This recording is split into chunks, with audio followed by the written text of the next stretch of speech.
Hari ini kita bicara tentang sebuah fenomena yang menjadi hambatan terbesar dalam kemajuan pembangunan, yaitu korupsi.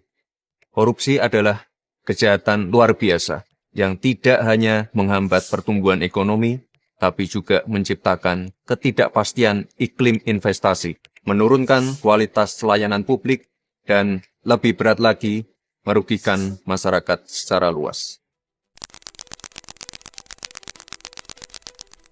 Kita semua harus menyadari bahwa anggaran negara, anggaran daerah yang berasal dari pajak yang dibayar oleh masyarakat Indonesia harus dipergunakan setiap rupiahnya untuk kepentingan dan kesejahteraan masyarakat. Berdasarkan data dari ICW selama periode 2013 sampai 2022, potensi kerugian negara akibat korupsi mencapai 238 triliun rupiah. Dan berdasarkan kasus yang ditangani kejaksaan, potensi kerugian negara akibat korupsi di tahun 2024 mencapai 310 triliun rupiah.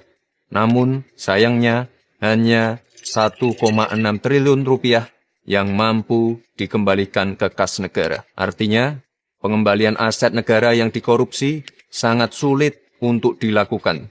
Dan lebih dari 90% menguap begitu saja. Bahkan justru tetap bisa dinikmati oleh pelaku dan kerabat pelaku.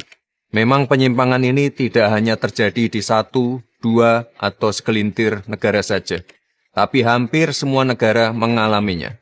Namun, respon dari masing-masing negaralah yang menjadi penentu keberhasilan pemberantasan korupsi.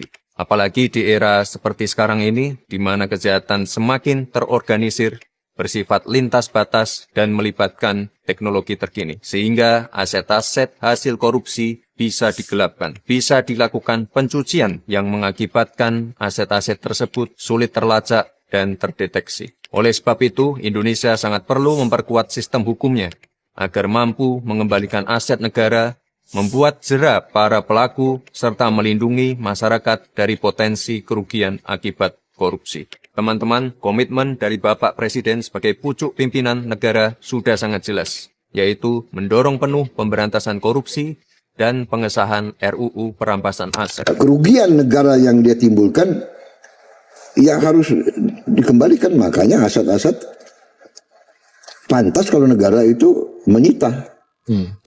Ini bukan sekedar pernyataan biasa, tapi kesungguhan Bapak Presiden untuk memerangi korupsi dengan instrumen hukum baru yang bisa membawa manfaat besar bagi bangsa. Jika kita sungguh-sungguh ingin memberantas korupsi, maka koruptor harus dimiskinkan. Para koruptor harus tahu bahwa kejahatan korupsi bukan hanya membuat mereka harus tidur di balik jeruji besi, tapi negara juga dapat mengambil kembali semua harta yang mereka curi. Prinsipnya sederhana. Selama suatu aset bisa dibuktikan berasal secara langsung maupun tidak langsung dari tindak pidana seperti korupsi, narkotika, pertambangan liar, penangkapan ikan ilegal, pembalakan liar, judol, ataupun TPPO, negara memiliki kewenangan untuk merampas aset tersebut untuk dikembalikan menjadi aset negara, menjadi hak rakyat yang digunakan kembali untuk kepentingan rakyat. Inilah esensi dari RUU perampasan aset yang saat ini menjadi sangat penting dan mendesak. RUU perampasan aset ini merupakan pelaksanaan dari United Nations Convention Against Corruption tahun 2003 yang mengatur mengenai perampasan aset tanpa pemidanaan yang menjadi semakin relevan dan penting untuk pemulihan aset negara.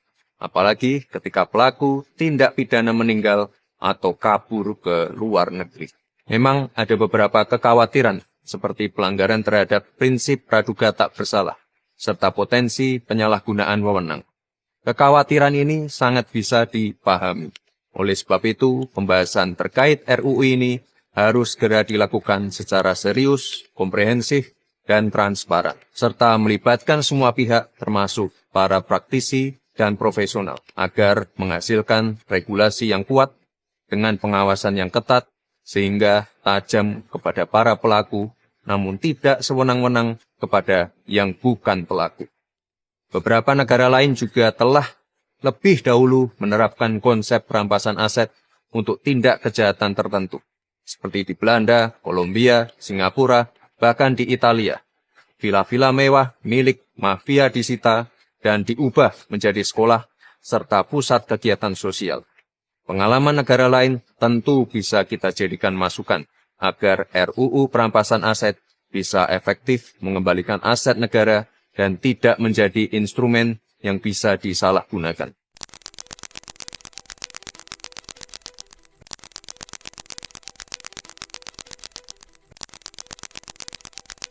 Oleh sebab itu, mari bersama kita kawal proses ini agar apa yang menjadi kekayaan dan aset negara dapat kembali kepada negara dan sepenuhnya bisa digunakan bagi kepentingan dan kesejahteraan masyarakat, tanpa adanya penyalahgunaan kewenangan. Perang melawan korupsi harus tanpa kompromi, dan inilah saatnya uang rakyat dapat kembali sepenuhnya untuk rakyat.